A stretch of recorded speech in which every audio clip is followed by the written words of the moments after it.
A little bit of the bubbly, bubbly, bubbly, bubbly, bubbly, bubbly, bubbly. A little bit of the bubbly, bubbly, bubbly, bubbly, bubbly, bubbly, bubbly, bubbly, bubbly. A little bit of the bubbly, bubbly.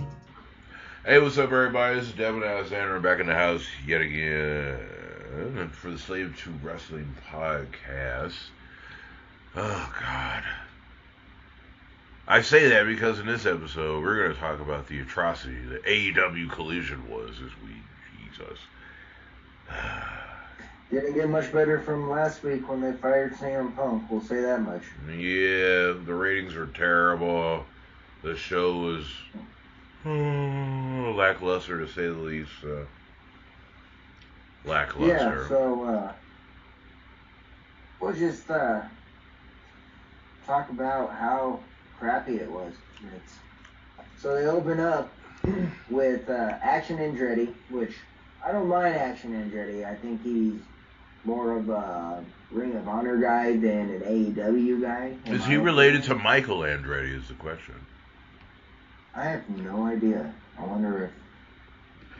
I have no clue. That is a good question. You know I follow racing, so I hear Andretti and I go, oh my God. But anyway, I digress. We'll talk about racing later. Well, it's Action Andretti versus the construction worker, Jon Moxley, for the international title, since you know he won that at their pay-per-view, being the main event with Pockets. Fool, you love Mox. Pockets. You love Mox. No, Pockets. I said the construction worker. You love Mox. Oh, I used to like Moxley. I just don't know about this new version of Moxley, to be 1,000% honest with you. The bloody sponge version? The wannabe Abdullah the Butcher version? Yeah. That fool bleeds a lot, bro. He's gonna have his forehead's gonna look like Devon Dudley's if he doesn't stop it. Well, it's like every time we watch Moxley in a match, it's like we get that one scene from Something About Mary. We got a bleeder. Oh my God. That's just what it always seems like to me. Oh, he's always bleeding. Like, it's so unnecessary. Like, if it's to drive a high-profile storyline, I get it. But if you're bleeding on frickin' AEW Rampage, come on, bro. It's Collision. Either one. I don't care. It's the same difference. Shit. Now that CM Punk's gone, what's the difference? Blood should be saved for pay-per-views where people are actually spending their money. You know what I mean? Right. I spent $60. I spent $60. I want to watch these two motherfuckers make each other bleed. Not in the middle of AEW Collision on some random Saturday. Yeah, or you bleed right before the pay-per-view. You know what I mean? The heels come out, jump you, make you bleed, make the baby face get a little bit more over. You know what I mean? Like, yeah, there's ways to do it. Let's just say like when The Rock attacked Triple H before SummerSlam '98 and left him laying underneath that ladder in a bloody mess. That was great. Yes. There has to be a motive behind it, dude. Not just to bleed just because you're just like, oh, I feel like we should add some color in this match. Let's do that. Let's cut my forehead open for no reason. Mox won the match. I really wasn't too impressed with it, but, you know, I digress. I'm yawning just listening to you talk about it. See what I'm saying? Exactly. So we'll go to the next match, because I did like Chris Statlander versus the Renegade Twins. I can't remember which Renegade Twins she wrestled, because that's all they ever put up for their names, is when they bring them out, is the Renegade Twins, and both of them come out, and they're twins, so it's really hard to tell them apart. I'm not going to lie to you guys. Mm-hmm. Maybe they should repackage them as the Blade Runners and shit. No, I'm just being silly. I'm being silly. That'd be hilarious. have Sting be their manager. But the match was actually a decent match. I actually did enjoy the match.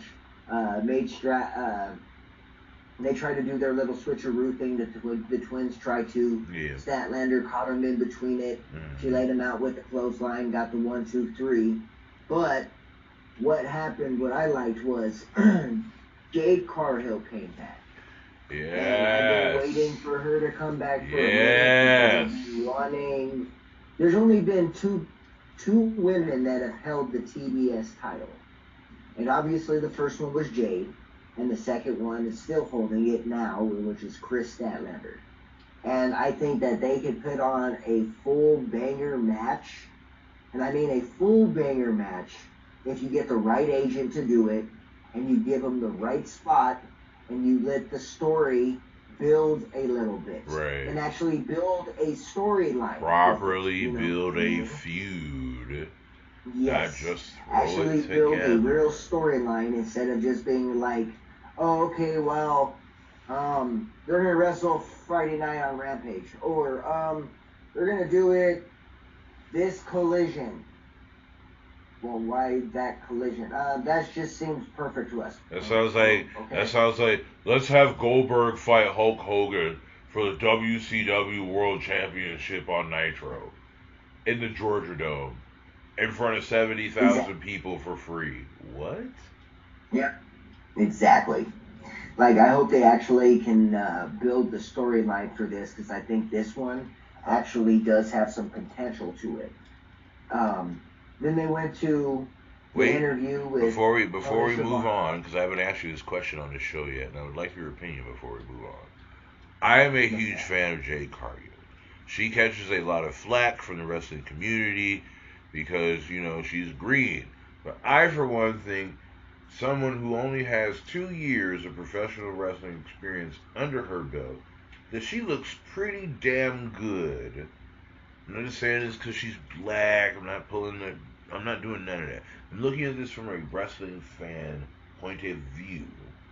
That I think that she's a really good in-ring performer for someone who has less than 5 years of experience. I think she's decent. I don't think there's what makes her stand out from everybody else is her build, obviously. She does have the look. Yes, so she has the look.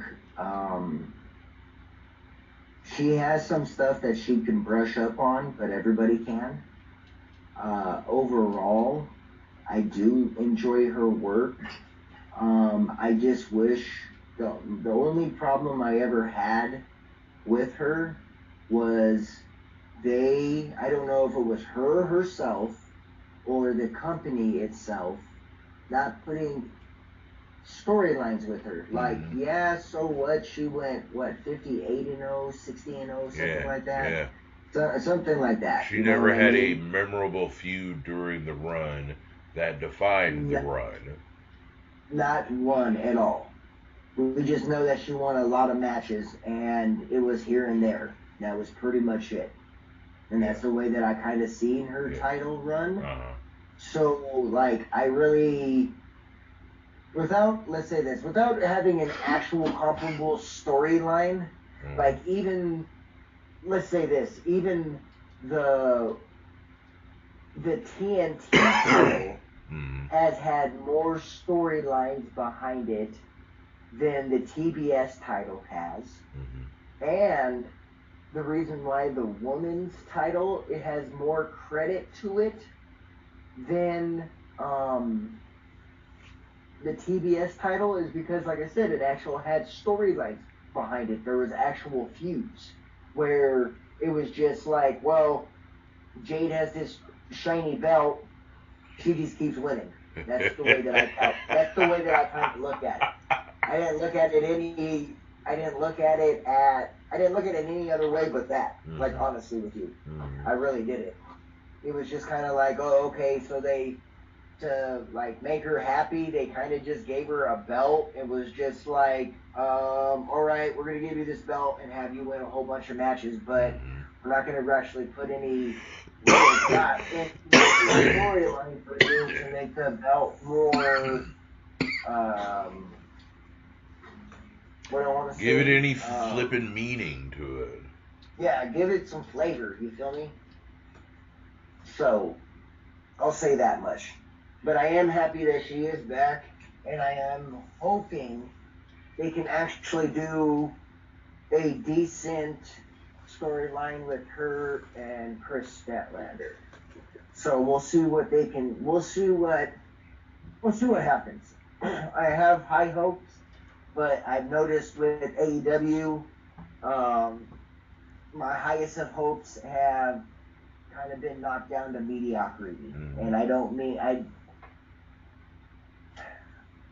that in a bad way, but when you get your hopes up too many times with certain things that you think can happen and they don't because of politics or whatever, that just happened. It just goes like that sometimes, you know what I mean? Right.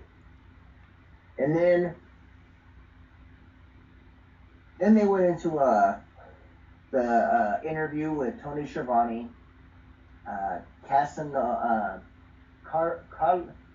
Claudio Castagnoli, and Eddie Kingston.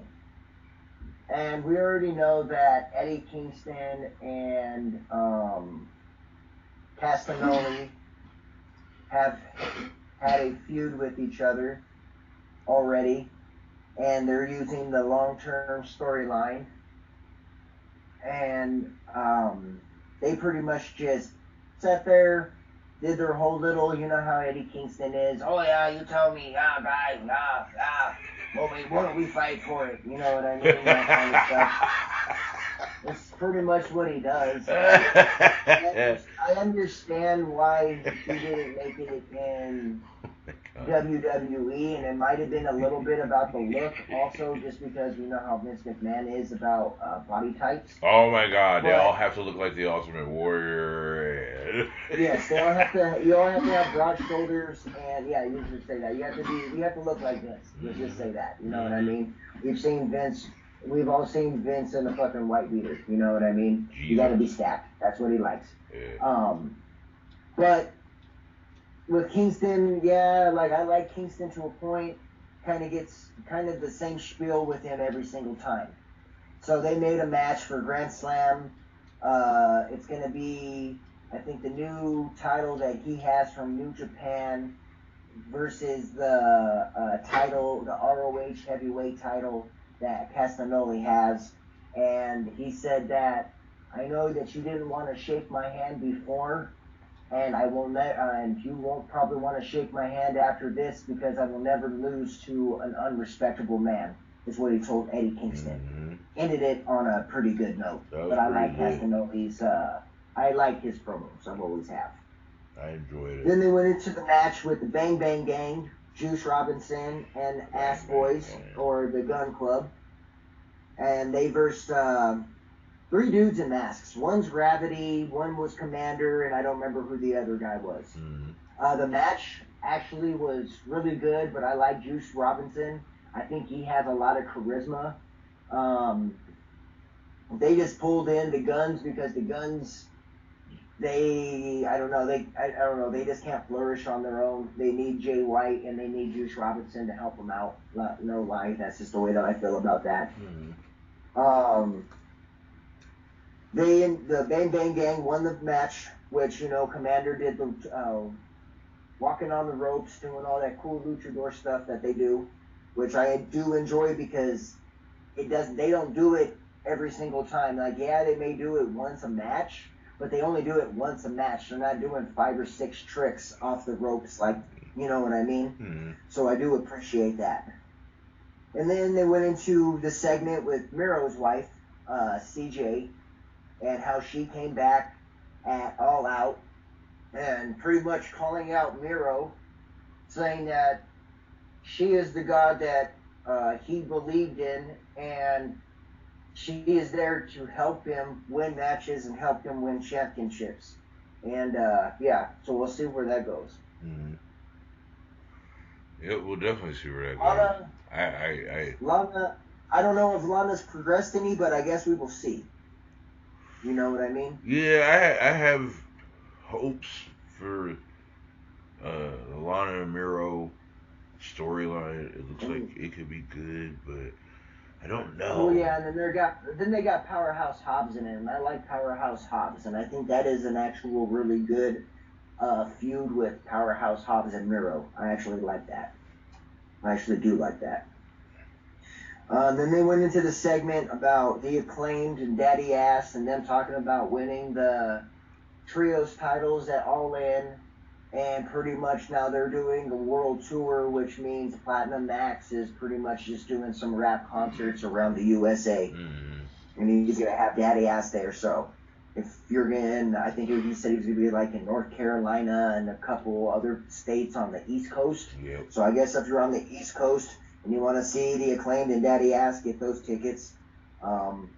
I don't know where you would look to find them. Maybe look on his Instagram or something like that. I do like the Acclaimed a lot, so I will promote the Acclaimed. Just because on IG they have shared my shit before. So much love to Anthony Bowens and Platinum Max for that also. Then they went into the match with Ray Phoenix and Angelico's back from his knee injury. Nice luchador match. Lucha style, so just imagine a lucha style in the match.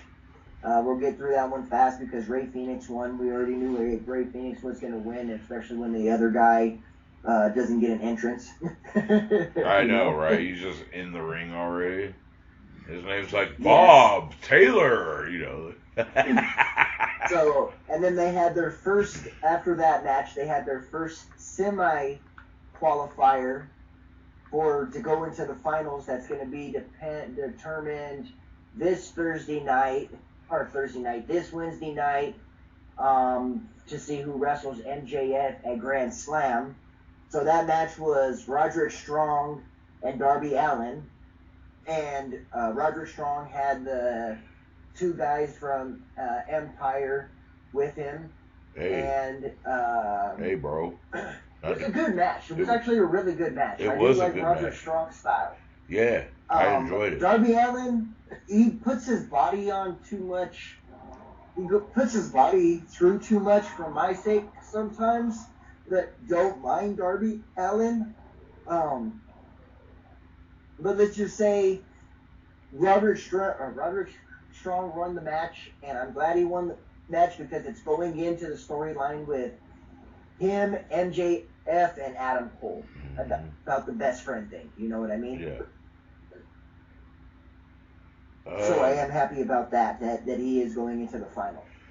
You know, with all this wrestling going on, I totally spaced that on the 27th that Dynamite and Rampage are going to be in Broomfield, bro. When? Wednesday, September 27th. Like the week after SmackDown and Slave to the Death match. Dude, there's so much wrestling here right now, dog. You wanna go? I'm gonna have to fucking find tickets for that, for sure. It says limited on seats. a Wednesday night. It says limited seats available, so we should go. Yeah, we should go. Yeah, I'm gonna have to get online and look and see how much tickets are. That's for sure.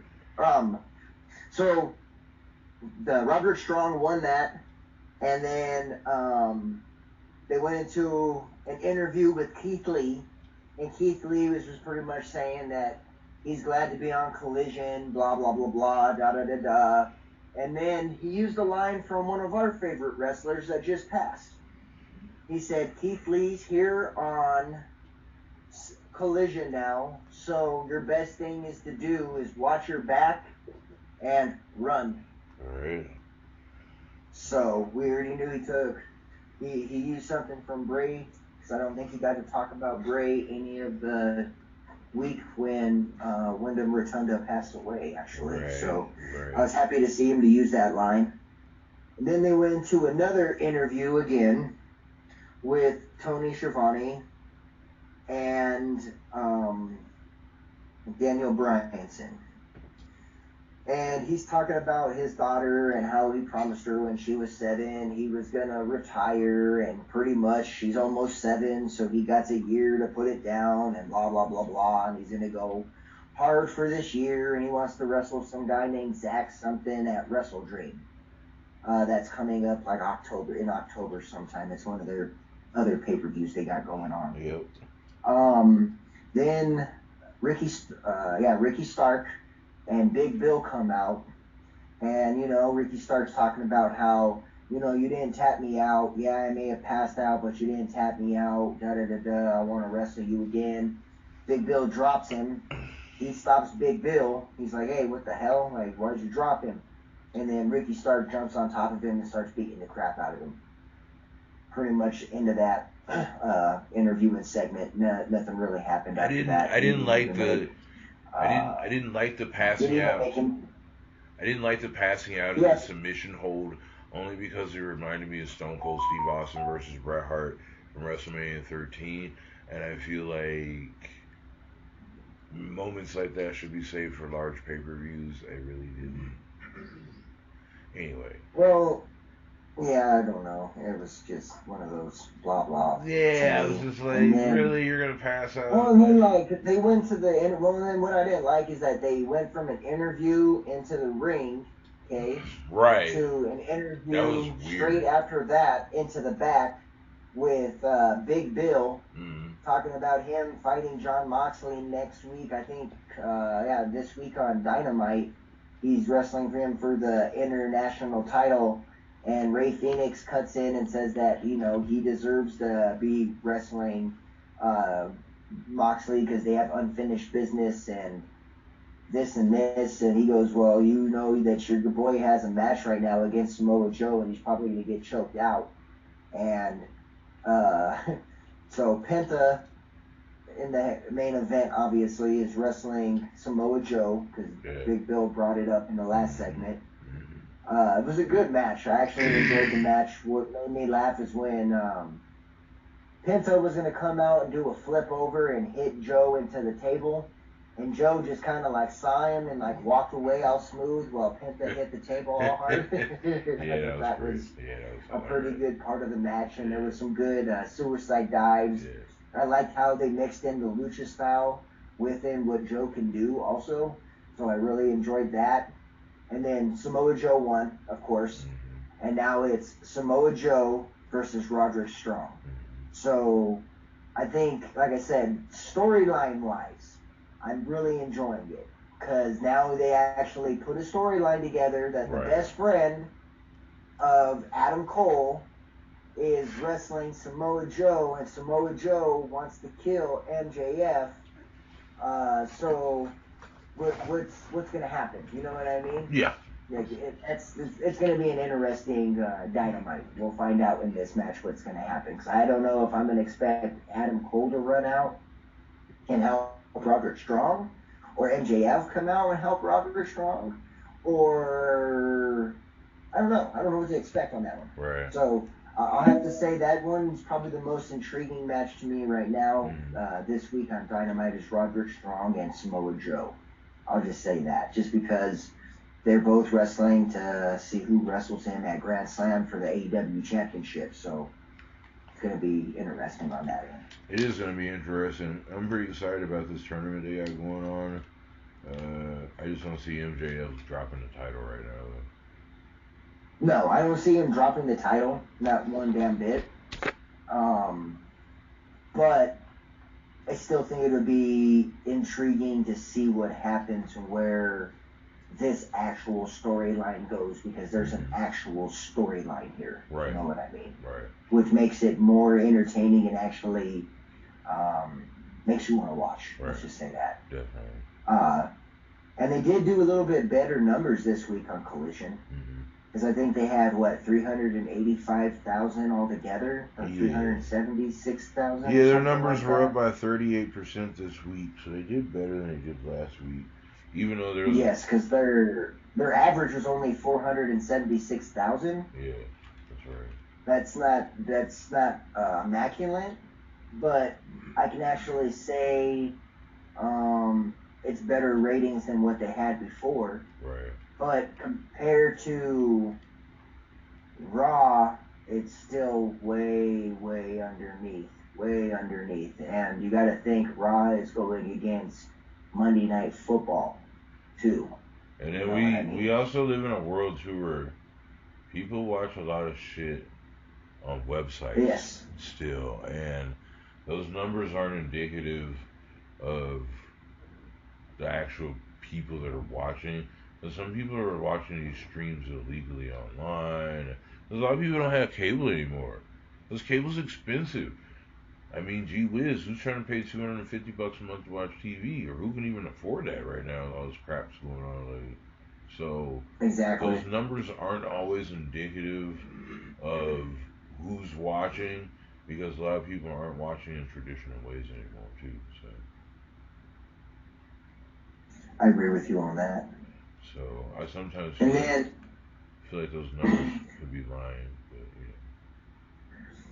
sometimes I do, but then sometimes it's kind of just interesting to see how it works, or just to see what the network is seeing itself. You know what I mean? Mm-hmm. On the numbers itself. Right. And it just still shows you, even though Collision it still reminds me more of an old school show. It does. It reminds me more of an old school 80s WCW